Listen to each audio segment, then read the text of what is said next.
인사드리겠습니다. 오늘 그 자동차 등록 분야하고 자동차 관리사업 분야 오늘하고 다음 주까지 강의를 하게 될 행정사 박홍이라고 합니다. 반갑습니다.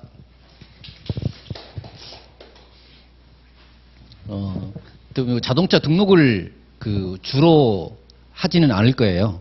그 주 업무가. 왜냐하면 일하는 거의 단가가 그렇게 뭐 다른 그 업무도 많은데 그거에 비해서 그렇게 높은 게 아니라서 그거보다는 제 생각에는 하다 보면은 꼭 기본적인 경비 같은 거 있잖아요. 월세도 들어가고 관리비도 들어가고 하는데 기본적인 경비는 안정적으로 나올 수 있는 거고요. 그리고 이런 자동차는 우리나라가 지금 현재 엄청 많습니다. 보유자가 많다 보니까 꼭 자동차 문의는 꼭 한 번씩 와요. 그런데 그걸 내가 준비가 되지 않으면 놓칩니다. 그냥 뭐 몇십만 원 벌을 수 있는 거를 그냥 지나가기 때문에 이걸 기본적으로 숙지를 해 두시면 좋고요.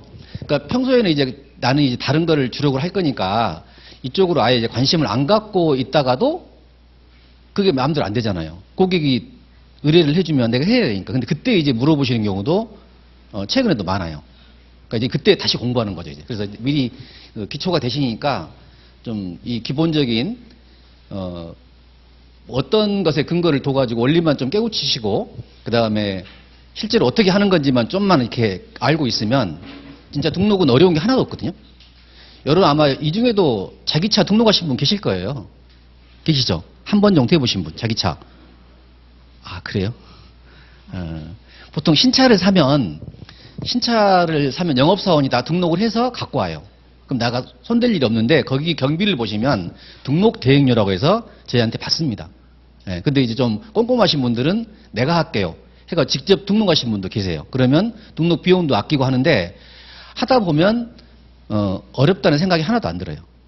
자, 중고차도 일반적으로 그 보통 매매 상사에서 많이 사는데 상사에서 대부분 이전을 해서 나한테 주죠. 그러면 거기도 등록 대행 수수료를 해서 싸지 않아요. 비싸게 받아요. 받지만 이거는 내가 한다 그래서 나한테 주는 건 아니지만 그래도 직접 또 하시는 분도 가끔 계세요. 그래서 일 자체는 어렵지 않고 또 구비서류도 그렇게 복잡하지도 않는데 이걸 왜 맡기느냐. 귀찮아서 맡깁니다. 귀찮고 그냥 개인과 개인 간의 거래 같은 경우는 되게 그 간단해요. 그런데 여기에 이제 법인이 낀다. 개인에서 법인으로 넘어가면 좀 어려워 보여. 근데 여러분이 보시기에는 아시겠지만 어려운 거 없어요. 비슷해요. 기본 원리가 똑같으니까. 그 다음에 많이 뭐 상속이 있다든가 이런 게 있으면 좀 어려워 보이는데 기본 원리는 똑같아요. 깨고 있는 거. 서류만 좀 더 필요할 뿐인데 그런 것들이 이제 고객한테 어려운 것이 여러분한테는 이제 돈이 되는 거죠. 그래서 그런 부분들 중점으로 기본적인 이전 등록을 파악하고 나서 이전 등록 중에서도 좀 고객이 복잡하게 하고 어렵게 생각하는 이제 그런 부분들을 중점적으로 여러분들이 좀 공부해 두시고 블로그 쓰시면 괜찮을 것 같아요. 저는 사회행정사 시험 출신이고요. 지금은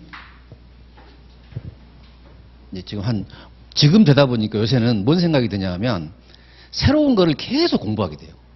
그 막 처음 지금 7년째 해오면서 첫 해도 공부했고 모르는 분야, 고객 전화만 받으면 모르는 분야 생기는 거예요. 그렇다고 해서 그때는 의욕이 좋으니까 막 새로운 분야를 파기 시작하는 거예요. 그래서 결국은 자동차로 돌아오더라고요. 저 같은 경우는. 그래서 요새는 이제 너무 새로운 공부하기가 힘들어요. 싫어가지고 기존 했던 것만 하고 싶어요. 다른 거 전화 오면은 뭐 가격을 터무니없이 부른다든가 아니면은 안 한다고 한다든가 그렇게 해서 이제 돌려보내는 경우도 있는데 행복한 고민일 수도 있죠. 그런 게. 근데 하여튼 내가 주로 해야 될 내가 뭐 예를 들어서 뭐 법인 설립을 해야겠다 아니면 뭐 이거를 해야겠다라고 잡으면 그거 내 마음대로 안 되더라고요.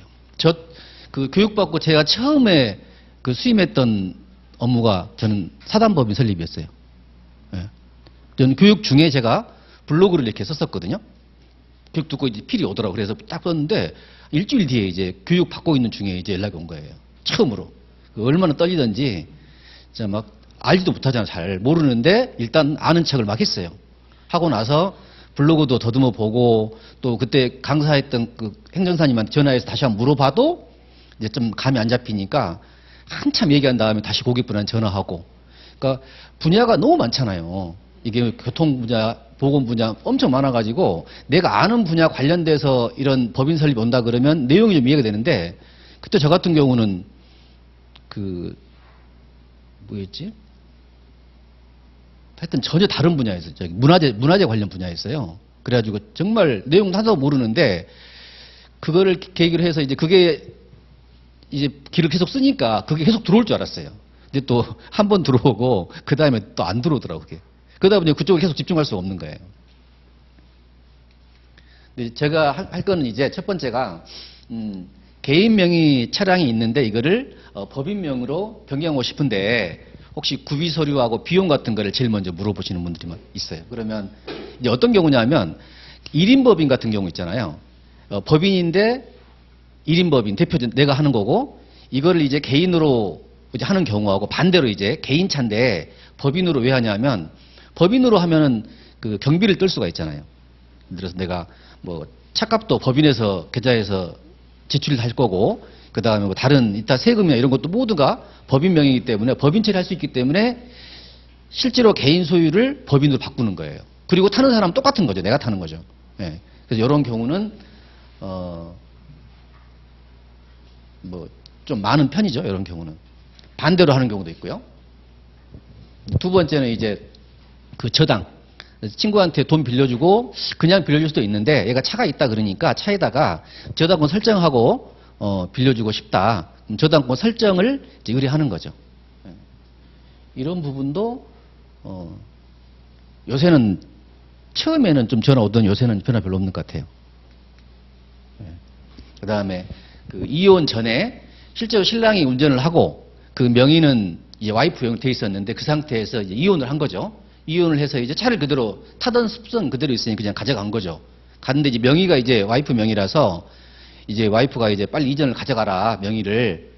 그래서 서로 깔끔하게 하자 했더니 대답만 해놓고 이제 안 하는 거죠. 안 하는 이유가 이제 뭐 저당이 있다라든가 뭐 압류가 있다라든가 차가 깨끗하고 그랬으면 가져갔겠죠. 안 그러면 뭐 사연이 있었던 것 같아요. 저당이라든가 아니면은 뭐 취득세 세금 내야 되니까 세금 내도 또 부담될 수도 있잖아요. 그런 부분에서 이런 부분.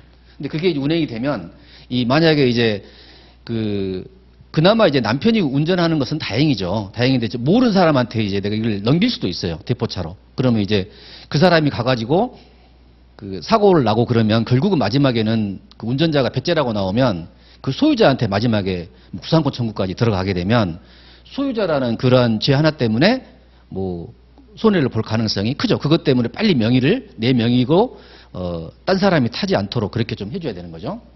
이런 경우. 그 다음에 한 20년 전에 옛날에 그 내 이름으로 무소를 등록했었는데 지금 어디 있는지도 모르겠다. 그러니까 이런 경우는 그 언제 나오냐면 그 부모님 중에 한 분이 돌아가셨어요. 돌아가셨는데 생전에도 이 차를 한 번도 본 적이 없어. 아버지도 못 봤고 나도 못 봤어. 그런데 돌아가시고 나서 그 상속재산 조회하다 보니까 자동차 하나가 딱 뜨는 거예요. 오래된 뭐 90 몇 년식 이런 거. 여기 떠가지고 보니까 아버지는 돌아가셨고 더 모르죠. 그러니까 나도 알 수가 없죠. 이런 경우. 뭐 상속 받을 수도 없는 거 아니에요, 이거는요. 없으니까. 그럴 경우 이제 처리하는 방법. 그래도 자동차세는 명의가 끝날 때까지는 계속 나오니까 부과되니까 자동차세는 내야 되는 거고 나머지 과태료도 아마 상당히 많이 있는 경우가 많습니다. 이런 경우. 그 다음에 여기까지가 등록 쪽 부분이고요. 여기서부터는 이제 그 자동차 관리 사업 중에서 그 첫 번째가 자동차 매매업이 있고요. 그 다음에 정비업, 폐차업 세 개가 있는데 그 중에서 이제 자동차 매매업이라 하면 중고차업이죠. 그러니까 중고차를 사거나 팔려면 그냥 하면 안 되고 관청에 등록을 맡은 사람만이 할 수가 있거든요. 근데 반대로 신차를 사고 팔려면 이런 거는 필요가 없어요. 예. 그래서 신차 팔려면 뭐 현대 같은 대리점이나 아니면 뭐 한성 그 대리점에서 코드만 받으면 그럼 영업할 수가 있는 거고요. 그렇지만 중고차 같은 경우는 반드시 뭐 등록이라고 하지만 뭐 허가랑 비슷하게 생각하니까 허가를 받아야 할 수 있는 거고, 허가 안 받고 중고차를 거래했다. 직거래 말고요. 내가 탈 거는 사도 상관없는데 내가 안 탈 거를 사가지고 판다 그러면 이거는 영업으로 보기 때문에 이제 무등록으로 걸리게 되겠죠. 그 다음에 수출하는 거. 뭐 요새 신차도 수출하고 중고차 수출하는데 수출하는 것도 허가 안 맡아요. 그냥 없이, 관업 없이 그냥 다이렉트로 그냥 수출업 사업자만 있으면 할 수가 있는 거거든요. 그 중에 유일하게 이제 관여가 필요한 게 자동차 매매업인데, 이것도 이제 새로 신규로 하는 경우도 있고, 아니면은 뭐 기존에 그 매매업 하던 분들한테 양수받아서 하는 경우도 있는데, 이 두 가지 모두도 자동차 관리 사업 중에 하나입니다. 그 다음에 타이어 가게 하고 있는데 여기다가 이제 카센터를 내고 싶다. 그러면 카센터는 아까 예를 들어서 그 자동차 관리 사업 중에 매매업이 있고요. 그 다음에 정비업이 있는데, 정비업 안에 또 들어가 보면 또 정비업이 한 4가지로 나뉘어요. 그러니까 제일 흔한 게 옛날 상급이라고 했던 그 카센터라고 있어요. 동네 가면 쉽게 있는 이런 부분들, 경정비라 그러죠, 이렇게. 그래서 카센터라고 그러고, 옛날 상급이라 그러는데 간단한 뭐 그 정비만 할 수 있는 거고, 그 이외가 이제 2급 공업사. 2급 공업사는 뭐 정비공장 여기서 불러요. 정비공장. 그 다음에 1급 공업사. 이렇게 1급, 2급, 3급이 있는데 1급이 제일 뭐 버스까지 다 수리할 수 있는 거고, 2급은 뭐 그 밑에 버스 빼고 나머지, 근데 3급은 간단한 경정비만 하는 건데, 대부분 제일 개수 많은 게 이거죠. 상급 카센터 중에서 많은데, 이거 말고도 뭐 타이어 가게들이 되게 의외로 많습니다. 뭐 타이어 뭐보다 싸다 막 이런 것도 있듯이 다 그런 게 타이어 가게거든요. 근데 이제 타이어를 갈다 보면 그 손님들이 그러는 거예요. 단골이 된 거예요. 단골이 돼가지고, 아, 이왕 타이어 본 김에 요 옆에 하나 이거 손 좀 봐줘. 근데 이게 어떤 거냐면 정비업 등록 없이 하면 안 되는 그런 거예요. 애매한 경계. 그래서 요거 가지고 이제 아무도 모르죠. 이걸 모르는데 그 옆에 그 저기 경쟁 업체에서 이제 이걸 민원을 넣어요.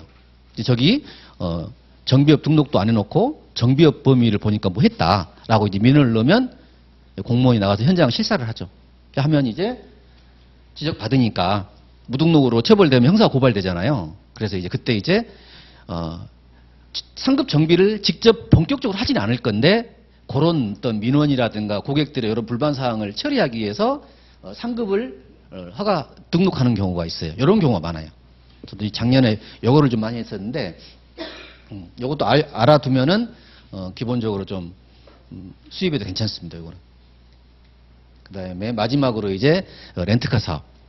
그 뭐 저희 때만 해도 뭐 자동차는 타려면 내가 사야 되고, 내 앞으로 꼭 중고차가 사야 되고, 그다음에 뭐 했었는데, 요새는 분위기가 정말 많이 바뀌었어요.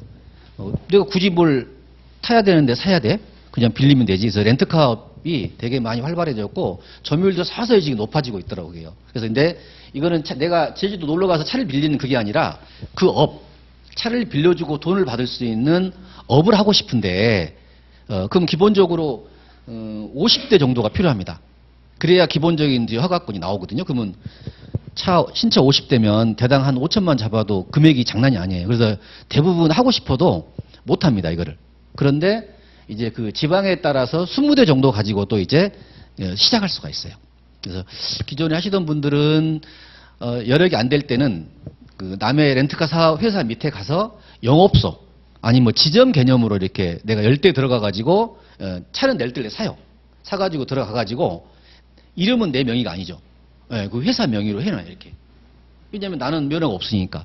그런 다음에 돈을 벌어서 수익 배분을 이렇게 하는 거죠. 그러다 보니까 이제 회사가 좀 불안할 수가 있겠죠. 왜냐하면 이런 보통 렌트카 회사는 차를 살 때 5천짜리 차를 사면 그 5천 다 현찰 넣은 사람 거의 없습니다. 거의 뭐 캐피탈 통해서 할부를 풀로 땡기죠.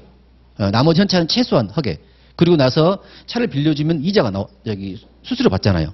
이걸로 이자를 내는 방식이에요. 그러다 보니까 돈만 조금만 여유가 생기면 이 렌터카 회사들은 계속 차를 뽑아야 돼요.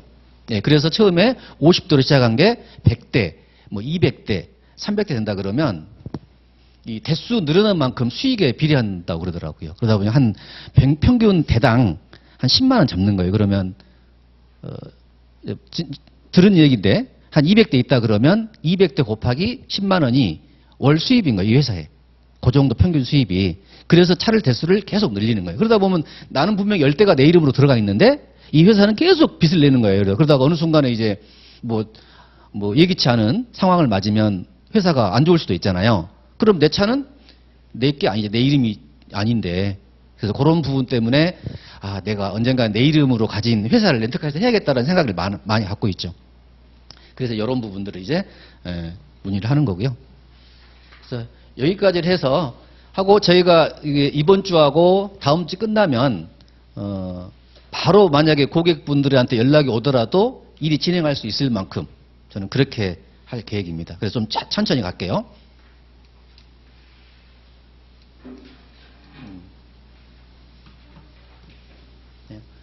신규 등록 중에서는 이전 등록에 저희가 중점적으로 할 거고요. 그 다음에 이제 그 대포차 처리하는 것도 이제 중간에 나오고, 그 다음에 자동차 관리 사업에 대한 부분, 그 다음에 렌터카까지가 하게 되면, 이번 한 4가지 큰 테마가 되겠네요. 이 정도만 알아두셔도, 기본 아마 학원비는 뽑을 것 같아요. 다.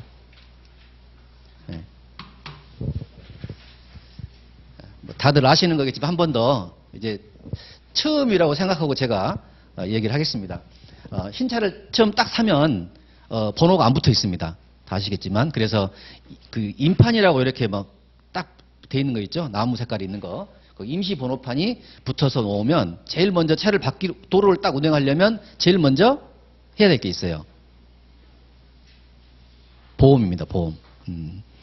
보험을 안 들고 운행하면 큰일 나고, 뭐 행정적으로 큰일 나지만 사고 나면 내가 더 큰일 나는 거죠. 그래서 반드시 어떤 거든 차든 간에 보험을 들어야만 그 다음에 운행을 해야 된다는 건데, 그건 기본으로 하고 임시 운행 허가를 보통 받고 합니다. 임시 운행 허가를 이제 10일인데 이걸 왜 10일 동안 임시 운행 허가를 시간을 주는 것이냐 하면은, 그 신차도 문제 나올 소지가 많잖아요. 뽑기를 잘못하면. 그래서 아니 다 100명 중에 99명 잘 뽑았는데 한 명이 잘못 뽑았는데 꼭 그 중에 한 명이 나면 엄청 짜증나겠죠. 그래서 10일 동안 타보라는 거죠. 타보고 문제 없으면 그때 신규 등록 이전해 가라라고 하는 거고요. 그래서 한 10일까지만 하고 그 다음에 자기 앞으로 이제 소유권 이전하는 걸 이제 저희가 신규 등록이라고 그렇게 하는 거고요. 자, 신규 등록 끝나면 그 다음부터는 다 이전 등록입니다. 예. 예를 들어서 오늘 새 차를 뽑았어요. 그런데 내가 사정이 생겨서 내일 이 사람을 딴 사람한테 소유권을 넘겼어요. 그럼 이때부터 이 사람은 중고차가 되는 거예요, 이 차는. 예. 그래서 범위가 중고차라고 하는 것은 신차를 빼고 오토바이 빼고 나머지를 중고차라고 하는 거고요. 그 다음에 기존에 무슨 번호가 있어야 돼요. 번호에서 넘어와야 중고차고 처음 번호를 부여하면 신규 등록이라고 하는 거죠.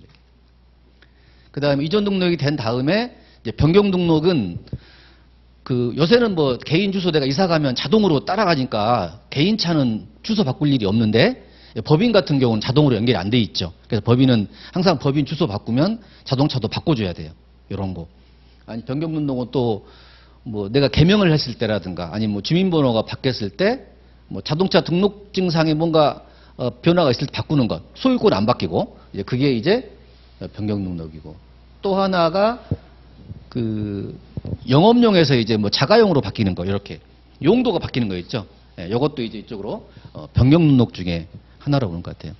그 뭐 택시도 한 4년에서 5년 정도는 이제 일단 그 택시 영업용으로 운영할 수가 있는데, 그 차량을 영업용으로는 5년까지만 운행해라 라는 이런 어떤 그런 규정들이 있어요. 그래서 대신 이거를 차가 썽썽하니까 더 운행하려면 검사를 받고 와. 그러면 1년 연장해 줄게.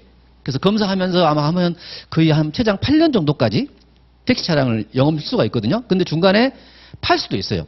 택시로 쓰던 차를 노란 나무 달리던 거를 자가용으로 이제 누구한테 팔 수도 있고, 그럴 때 이제 용도를 그 영업용의 자가용으로 바꾼 다음에 이제 파는 게 변경 등록이 되는 거거든요.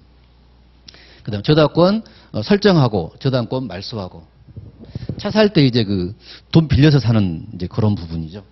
이거는 그 다음에 경정하고 예고 등록은 뭐 전 한두 번밖에 안 해봤는데, 뭐 우리가 차고나 이런 걸로 해서 공무원이 잘못 기재했을 때 수정해 주는 거 있죠. 주행거리 만약에 내가 그 검사를 받았는데 3만 1000km 있는데 여기 이 전산 입력하신 분이 31만으로 공안을 더 친 거예요. 이런 가끔씩 있어요. 그럼 이런 경우는 차 직접 가져가 가지고 그 대시보드 확인하고 해주면 주행거리 정정이 가능하죠. 그런 건 내 잘못이 아니잖아요. 이런 건 이제 뭐 경정 등록이라든가 이런 거 할 수 있는 그런 부분이고요. 이 자동차 등록에 대해서는 법이 뭐가 있냐면 여기 보시면 자동차 관리법이 기본이고요. 네, 자동차 관리법에 있고, 그 다음에 자동차 등록령이 있고, 그 다음에 세부적인 부분으로는 이제 자동차 등록 규칙에 보시면 구비 서류가 뭐 필요하다, 그 다음에 절차를 어떻게 거쳐라, 이런 부분 다 있기 때문에 자동차 등록 규칙이나 등록령을 꼭 한 번씩 제가 보라고 그럽니다. 이따가 같이 한번 보실 건데요. 자동차 생애에서 그 다음에 여기 되고 나면 마지막으로 이제 폐차가 되면 이제 끝나는 거죠. 예. 예. 신규 등록입니다. 아까 다시 한번 보면 새 차 살 때 신규 등록해야 되는 거고요. 근데 부활 등록은 뭐냐 하면 그 아까처럼 뭐 택시로 이렇게 했는데 택시를 말소시키고 이제 새로 할 때 그런 부활 등록. 그러니까 영업용으로 해서 자가용으로 갈 때 아니면 뭐 수출을 내보냈어요. 수출을 내보내면 수출을 보낸 다음에 9개월 이내에는 수출했다는 증명을 이제 제출해야 되는데 수출을 못하는 경우가 있어요. 그럴 때는 이미 말소가 됐고 차가. 예, 그럴 때는 다시 신규 등록으로 부활 등록을 해야 됩니다. 그래서 신규 등록이고, 그다음 변경 등록은 등록 원부에 기재된 내용 바꾸는 거고요. 요거는 이제 소유권이 변경되는 게 이제 이전 등록이 되는 거고요. 말소 등록은 폐차돼서 폐차장에 입고시켜서 말소하는 방법. 차량 초과는 잘 아시겠지만 그 차량이 한 보통 승용차 기준으로 11년이 넘었는데 압류가 너무 많은 거예요. 이게 압류가 많아가지고 지금 압류를 다 갚을 상황은 안 되고 그렇다고 차를 쓰지도 않은데 이럴 경우를 대비해서 일단 차량이 11년만 넘으면 일단은 그러면 압류가 있든 없든 폐차장으로 입고시킬 수 있도록 만들어준 거죠.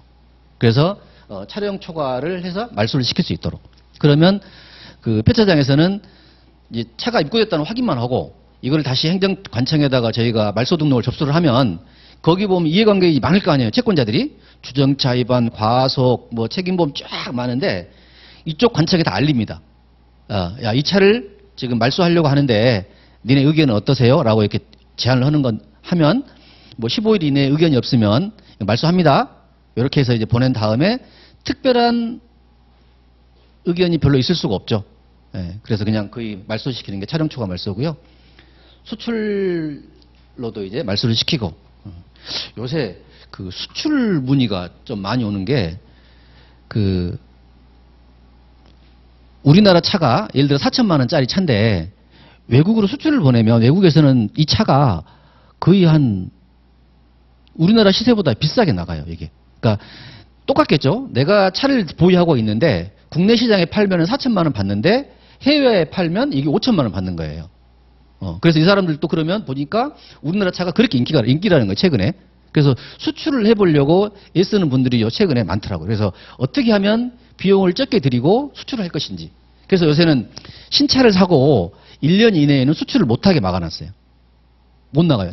니네 나라에 살아 이거죠. 그리고 중고차도 중고차는 살 수는 있는데 대신 이제 세금 혜택을 이제 좀 적게 준다든 이런 걸로 이제 제약을 하고 있는데 의외로 요새 수출 넣으려고 하는 업자들이 좀 많은 것 같아요. 네, 담보로 제공하는 경우 저당권 등록이고요. 네, 경정 등록, 예고 등록. 네. 요거는 이제 한번 여기로 어플 한 번씩 깔려 있죠, 혹시. 지금 한 번만 제가 해볼 같이요. 지금 한 번씩 해야 되는데 국가법령정보센터 다 깔려 있죠? 한번 봐보실래요? 네. 거기 실행하셔가지고 법령 한번 보시고요. 앞으로 이거 평생 끼고 살으셔야 되니까 여기 자동차 등록령 한번 검색해 보시고요. 자동차 등록령. 거기에 뭐 법문 검색 있고 조문 이동 가서 3자만 치면 이제 3조로 바로 이동하잖아요. 예, 그러면 이제 제3조 등록의 종류. 등록의 종류는 다음과 같다. 신규, 변경, 이전, 말소, 압류, 저당권 등록, 경정, 예고까지. 예, 딱 나오죠. 예, 그러니까 이게 지금 보시면은 그 등록령이거든요. 그러니까 자동차 등록에 대한 가장 핵심적인 법이죠. 여기에 보면은. 그래서 등록 사무의 관할도 있고 많이 있으니까 한번 중간중간 제가 한 번씩 볼 겁니다. 이거요. 네, 같이 한번 보시죠. 이렇게.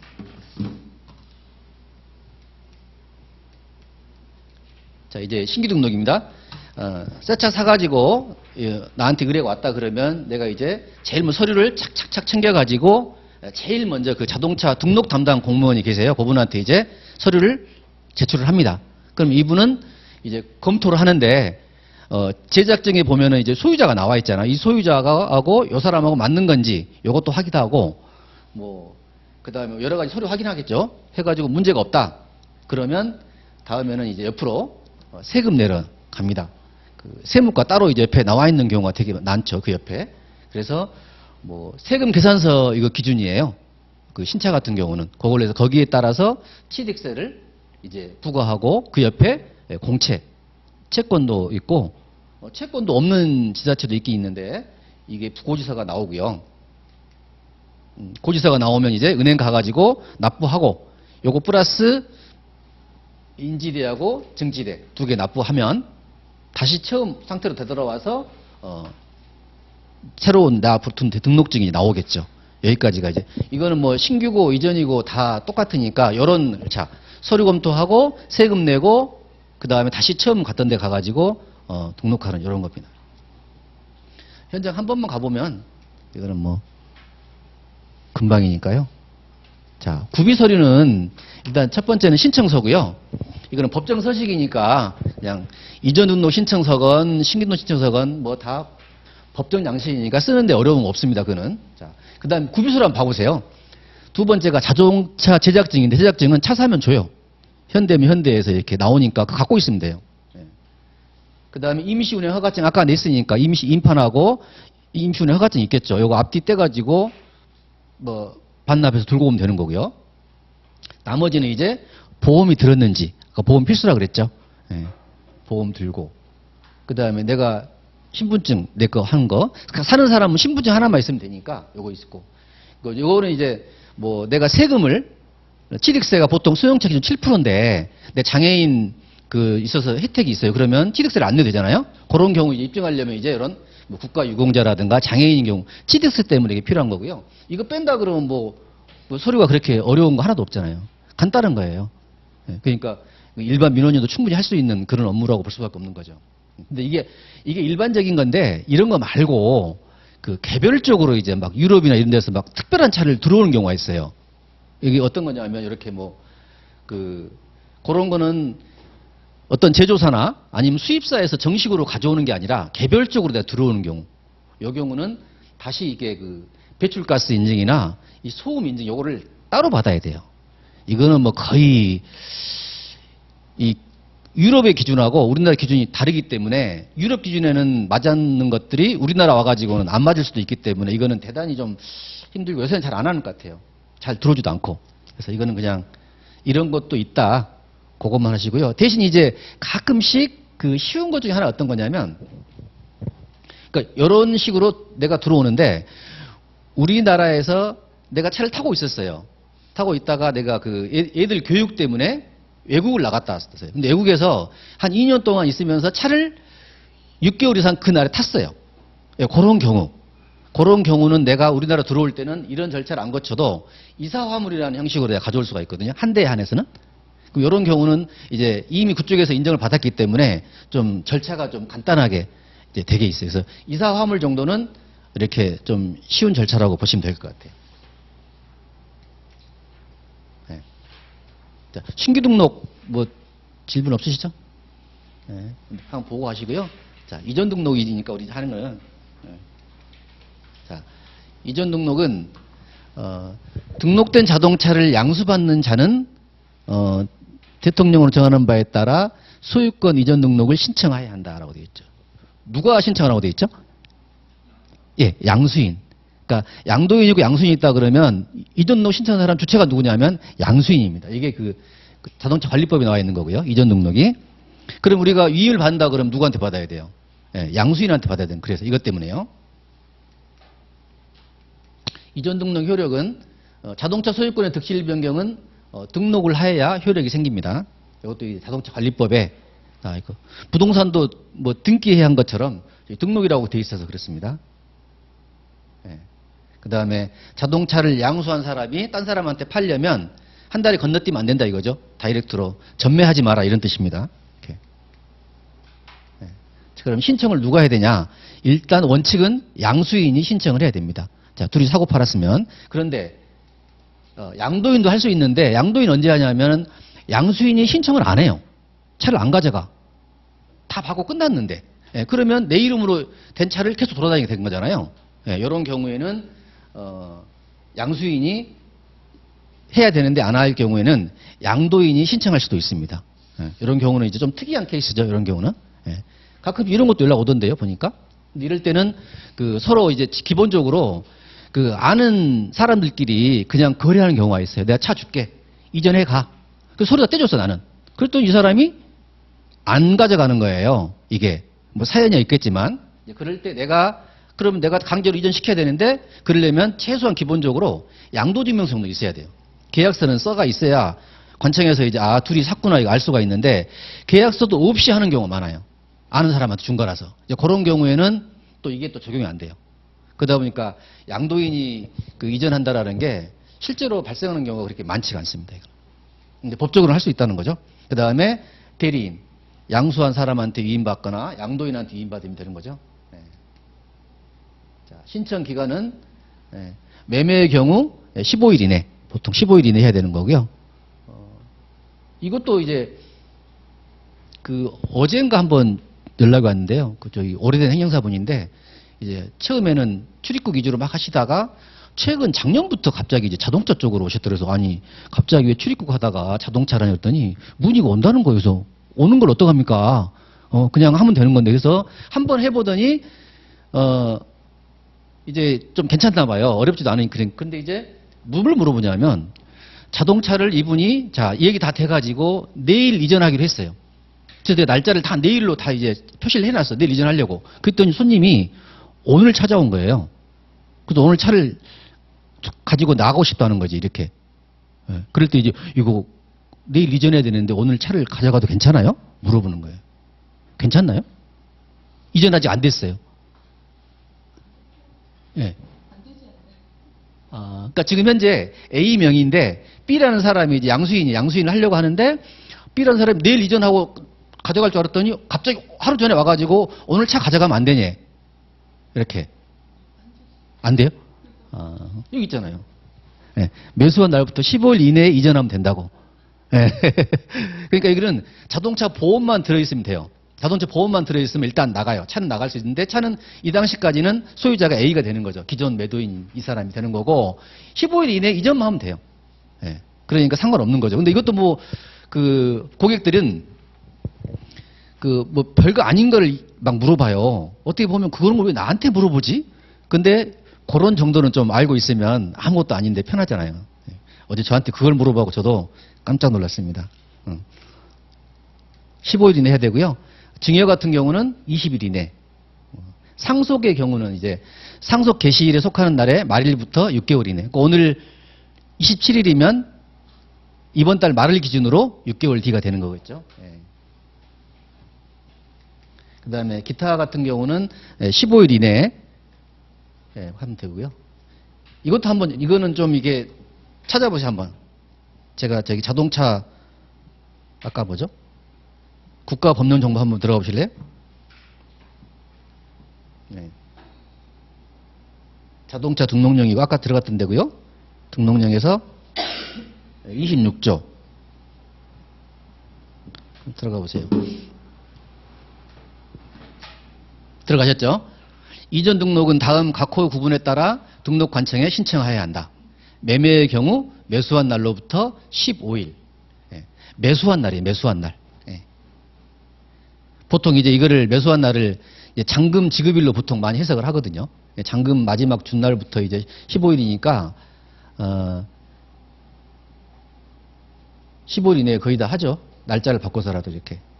안 그러면 이제 과태료가 나오잖아요. 이렇게. 그 다음에 그 밑에 있는 21조. 양도자의 이전노 신청이라고 해서 아까 얘기했던 양수인이 예를 들어서 이전해야 된다 하지 않을 경우 양도인은 어떻게 된다라는 그런 내용들이 여기에 나와 있습니다. 이렇게 이런 식으로. 자, 보시고요.